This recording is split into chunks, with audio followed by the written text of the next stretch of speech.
Welcome back. So, we're getting towards the end of the year, almost at the end of the year. I thought we would talk about some of the affordable surprises.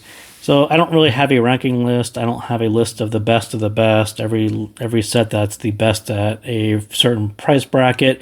But I do have sets that were memorable to me and sets that made me appreciate what they did at the time, things that were a little bit different. And maybe that was offering a lot for the money. Maybe that was just offering a different tuning that I haven't heard, or a driver pairing, or things like that. Things that just kind of surprised me as we went along. Like, wow, this set's a little bit different than everything else that I've heard up until that point, and they became memorable in 2024. So we'll kind of go through some of those, and we'll start with the budget area. So the under $30-ish range. And for those of you who kind of follow the lower price sets, and KZ has sort of owned this region, they just do a ton of sets of lower price, especially under $30 sets. But I think where the part or the time in 2024 where KZ sort of reinvented themselves was Caster. And Caster, when that set came out, it had a really big bass curve. It really attracted bass fans, and that was a group of people who were underserved at the time. So Caster sort of immediately caught on with people who were really into bass and a heavier bass style, and it was very affordable. And Caster essentially had kind of a really decent tuning, had a really nice bass shelf, but it was a little bit, I don't know, a little bit harsh or a little bit spicy in the treble. So they refined it a little bit with CCA Trio. And these two became super popular sets. They are still popular today. There's a pro version of Caster, which I haven't heard yet. But, as far as towards the end of the year when KZ sort of really kind of found their groove and turned things around, that was about right when it happened. And then they sort of followed that up with EDC Pro. And I will say EDC Pro was this second reimagining of KZ. It was a point in time where they took their ultra linear driver, which is the one that's in EDC Pro, and combined it with a better style tuning, a more controlled treble that wasn't too peaky, too harsh.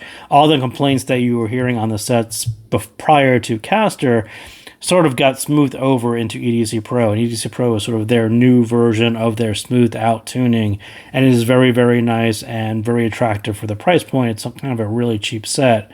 So they kind of followed EDC Pro up with a couple really surprising sets, and Saga Bass and Dawn, both really bass heavy sets. That's like 13 or 14 dB of bass shelf.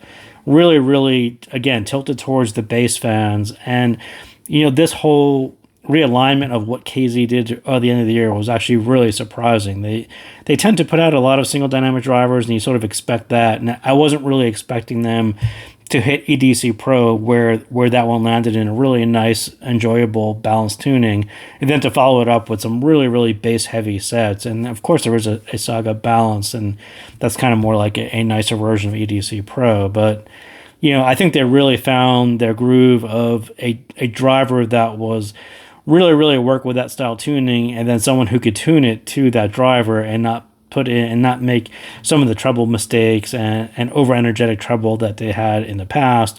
All that peakiness is pretty much disappeared with a set like EDC Pro. So Polaris, again, I think Polaris was a set that up until that point was actually a really popular set.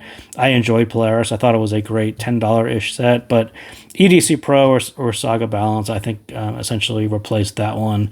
But at the time, that was a nice set, but the more memorable ones are going to be EDC Pro or Balance going forward. So another surprise, those of you who are into clean and clarity sets, like that very clean tuning, maybe you like to game with it, 7Hz Zero is sort of the standard on that style set. And this year there was a challenger. I think Q1 Pro did a pretty good job of challenging Zero. Zero is still the most popular set. It's just been around for a little bit longer and people know it. It's kind of in people's minds everywhere. But Q1 Pro, that one was actually pretty good. But the bigger surprise for me, when I heard KZ collaboration with Angel Ears Libra X, it kind of blew me away. That was about as close to a better version of Zero that I've ever heard. And again, it kind of goes back to this driver that they stuck in EDC Pro, the driver that's in Libra X. It is a very, very nice style driver, and it comes in at very affordable prices, and they finally hit a tuning that is right along the lines of Q1 Pro and 7Hz Zero, that very, very clean style, very much focused on clarity style tuning. And they just kind of nailed it with Libra X. I didn't try any of the other Libras, but that one kind of surprised me out of the box. I wasn't even sure what to expect. I wasn't expecting what I heard. And yeah, that one was actually quite nice. So a lot of the sets that people talk about that are actually still popular, the 02s, the Chew 2s, these are basier, more general appealing versions of 7Hz Zero and Chew. Conch, EW200, the Wanners, the Wyverns. I think Wyvern is a really nice Harman style set. Those are all safe, popular picks. You really can't go wrong with any of those. You can try to split hairs and say one is better than the other one, and one is better than certain music styles, but essentially they are all kind of safe, popular picks, and don't feel bad about picking one over the other ones. There's no fear of missing out if you pick one instead of buying all of them. Lastly, in this area, so I mentioned the KZ Pros. There's a ZVX Pro, there's a Caster Pro, there's a ZSX Pro. Those are exclusive to some other store at the moment. I can't really get them from KZ at the moment. I have certainly asked about them. You have been asking me about them. I might get them later. We'll see. But I could just say that I've actually asked about them. I just don't have them and can't get them from KZ at the moment due to some exclusivity with another store. So that is that. So now when we move upscale, a little bit more money, and I think $70-ish. For a while there was a $69 price cap. I think everything was coming out at $69, but we'll call it 70-ish. And I think Keyfine, K-Fine, I think they pretty much had most of the attention in this price range. And there was a Delchi, I think that was, for me, it was kind of a little bit too bassy. It was a little bit dark. And I think that's what they were going for. They were going for a very non-fatiguing, very appealing, but warm and bassy style set. Then AE came out, and I think that one was actually a better style tuning. It kind of fit more preferences, my preferences a little closer, but it was priced a little bit too much. I think it was priced maybe a lot too much. And then they came out with Clean at the end of the year, and that's sort of the one that sort of combines these two into one. It's not quite as bassy, not quite as dark. Has more of a tuning closer to AE, but has a price that is much more in line with where it should be. So I very much like Clean. I thought that was kind of surprising that, the third one was the one that they kind of got it right. That was along the lines of what I wanted to hear at a price that I'd be willing to pay for it. So I think they kind of nailed that. And I do think that they deserve a lot of attention. And going forward, I'm sure they will do great things as well. But there were also other surprising sets in this price point. And I think Civica KQ, I'm not sure how they pronounce it. I thought that one, kind of right off the bat, that one kind of caught me by surprise.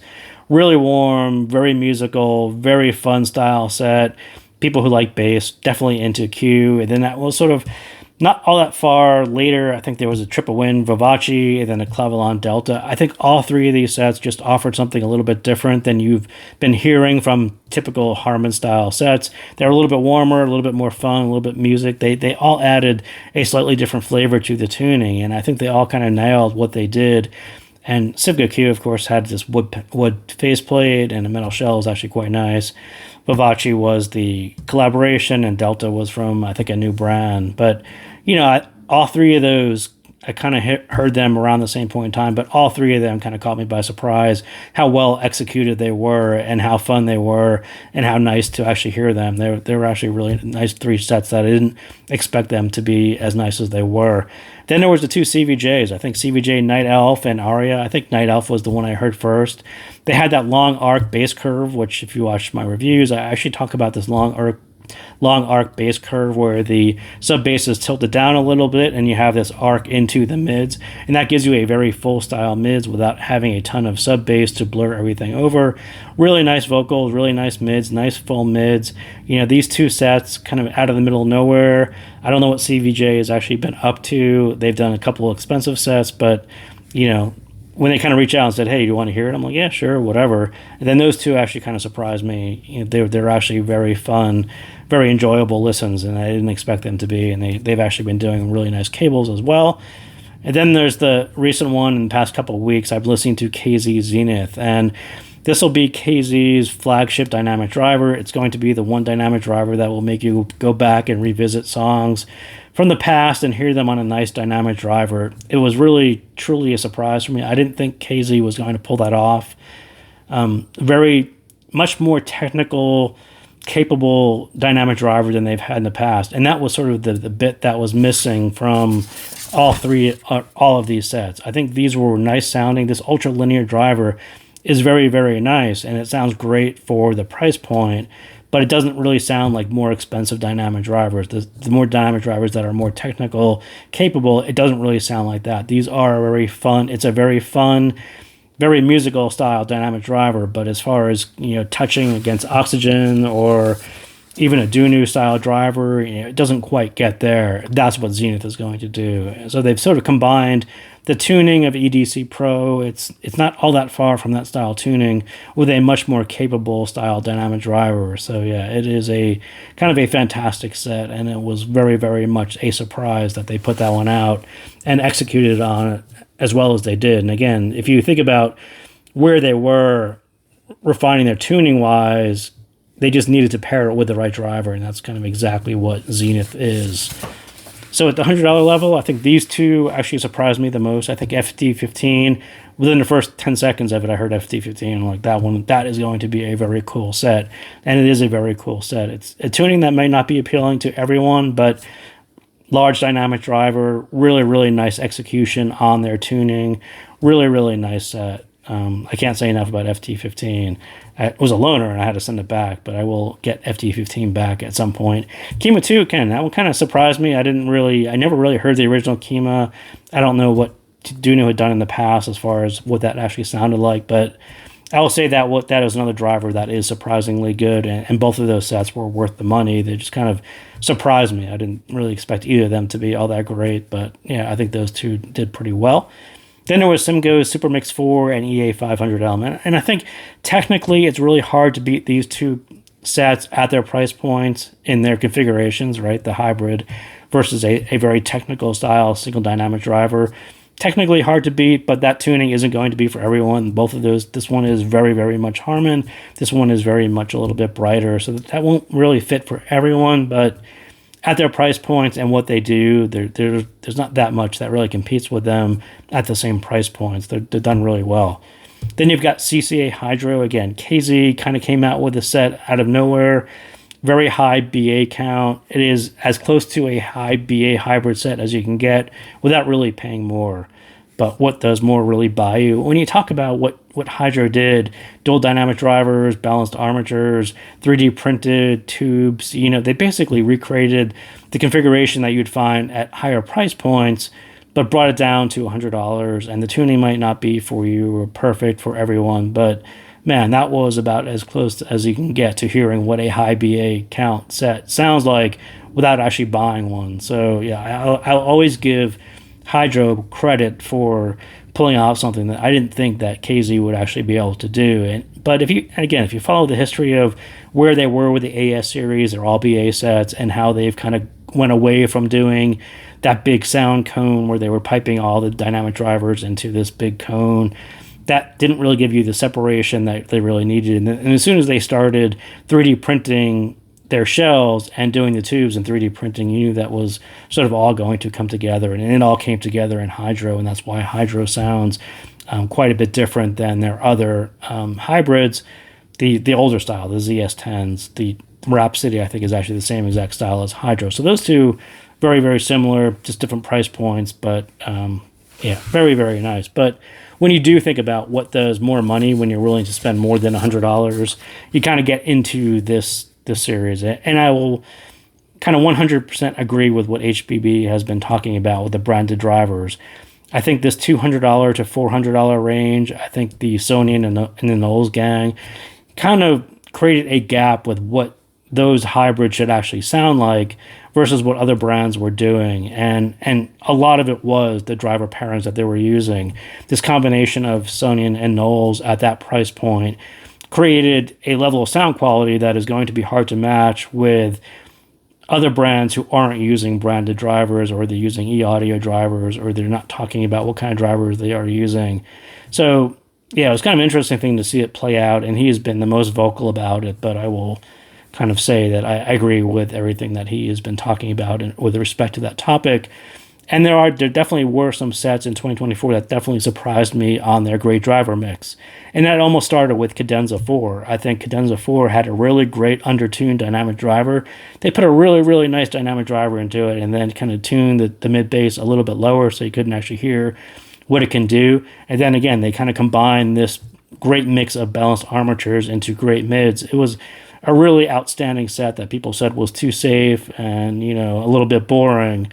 But man, that is a really, really nice set. And you can kind of tell that that is a set that has persisted, and people still can talk about Cadenza 4 and still recommend Cadenza 4 compared to a lot of the flavors of the minute that kind of happened around the same time.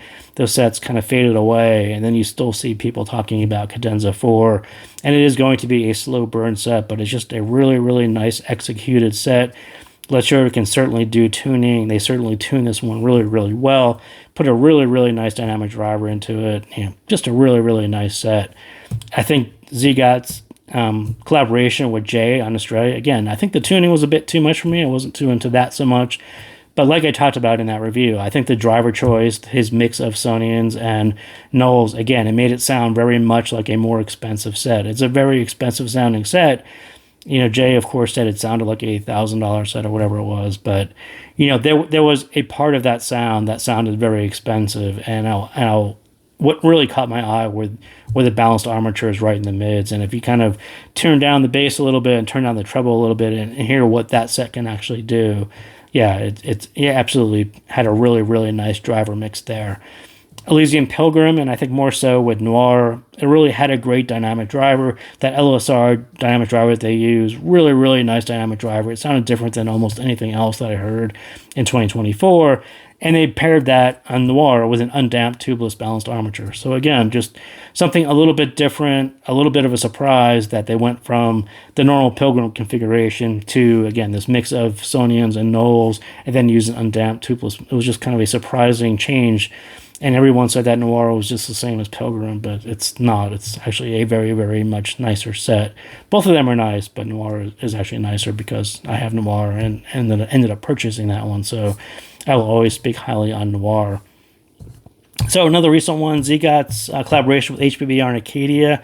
So again, I think he used, I don't remember if he used Knowles, maybe he used one Knowles and one Sonian, something like that. Again, it was another set that sounded a little bit more expensive than what it costs. I think the tuning plus the right drivers and very much it represented a lot of the things that HBB talked about in his reviews, and that was sort of what was memorable about that one. You can kind of go from one side of the chart to the other one, like all the things that he talks about and how he talks about bass and treble, fatigue and cymbals, all those things were sort of captured in that tuning and executed on nice drivers. And again, I think that Zigot kind of really in 2024 put out some really, really nice sets, and I only heard a small portion of them, but I think those two were actually done quite well. And Zen's T Pro, I think this is exactly what I thought that Zen's T Pro was going to sound like. I thought it was going to have Zen's house sound to it, and that's certainly what they did. It had this really bassy, warm sound. So you do get their bassy, warm sound, and then you pair that with the Knowles and the Sonians, and you get BAs that sounded coherent in their style. And again, I think they pulled off that driver combination, their driver choice, really, really well for the sound that they wanted to do. And I think all of these sets were surprisingly good in a year that there were a ton of hybrids, but these were sort of the ones that I heard that actually stood out to me. And I will say that, again, branded drivers will make a difference in a lot of cases. Just gives you that little bit of extra that you don't hear on other style hybrids. So we also had Microplanars in 2024, and I'll say that Critical Dusk was the first one to really, for me, to sound like a better hybrid, as close to an EST set as you can get without having ESTs.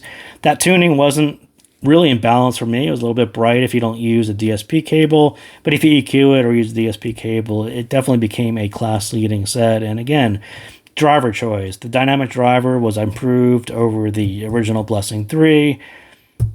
Really not, again, it was kind of undertuned. It was a little bit like Cadenza, where if you turned it up a little bit, it actually sounded quite great.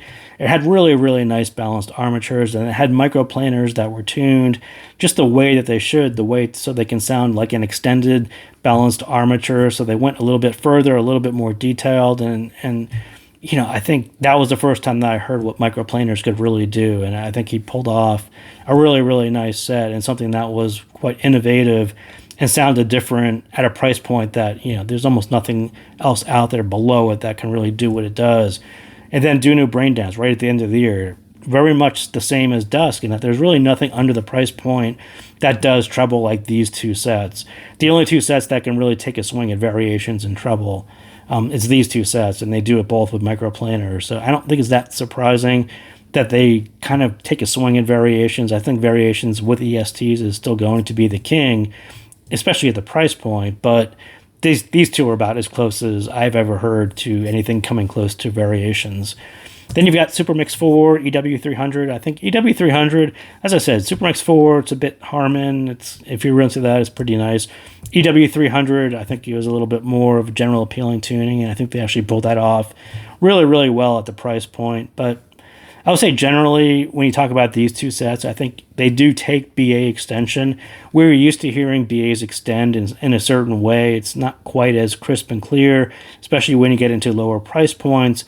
And the microplanars tend to focus it like a laser out to the horizon. And that's sort of what these two sets sound like. And maybe that doesn't work for you. Maybe that's too much treble. Maybe that's, whatever it is. But I will say that there's nothing like these two sets and their execution of the microplanars and how they do treble extension. It's very different than everything else.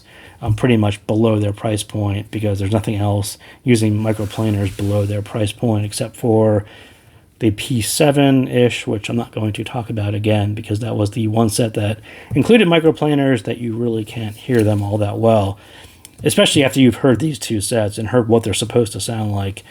Performer 7 was pretty far off. So that brings us to the actual planars, the full-size planars, and I think there were two surprises in 2024. I think the S12 2024, still king of planars.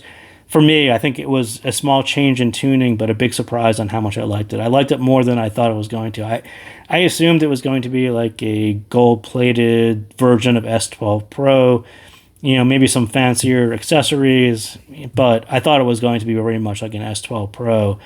And just hearing the small change for me made it a much better set. I really, really liked S12 2024, and I will still call that one the king of planars. I don't think anything is going to touch it, because of what, I think Lecture is still the best at tuning and picking the driver, and I think that is the best of both that they've really got there. Second place, I think KZ PRX. Again, KZ has refined their planar driver many, many times. They finally got one where they've controlled the treble down to an area where it should be, and it really lets their planar driver shine, as opposed to being annoyed by some level of treble that was too much and you need EQ or tips. This is the first time that you can just kind of pop it in your ears and say, wow, this is exactly what a planar should sound like. It definitely takes a swing kind of at S12. I don't know if it really gets there, but as far as a surprising set, I was kind of surprised that, one, that they released another planar after Symphony, but two, that they actually made a lot of improvements and really understood what they needed to do to get it down to a more general appealing, something that is going to be competitive with all the other planars, and that's exactly what PRX did. So the best non-planar planars, those of you who aren't into planar sounding planars but still want a planar, the Lecture SO8 is pretty much right there. I think already T10 Pro, I kind of fooled around with my SO8 and loosened the foam on it. If you don't want to do that, the T10 Pro is pretty much what that sounds like. So those two, I think, are kind of the best at the non-planar planars.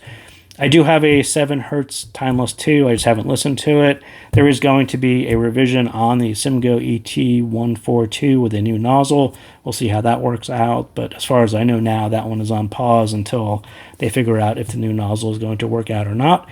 The rest of the sets, there were lots of planars that I tried. The few I tried, either the tuning wasn't all that a match for the driver, or attempted to be a cheaper S12 Pro. And, I think the Shozy P20 pretty much gets a pass, because that was actually a really nice set that not too many people got to hear or talk about, but it was actually a really nice implementation of that planar driver that they mistaked being a dynamic driver. But whatever, that was 2024 in a nutshell.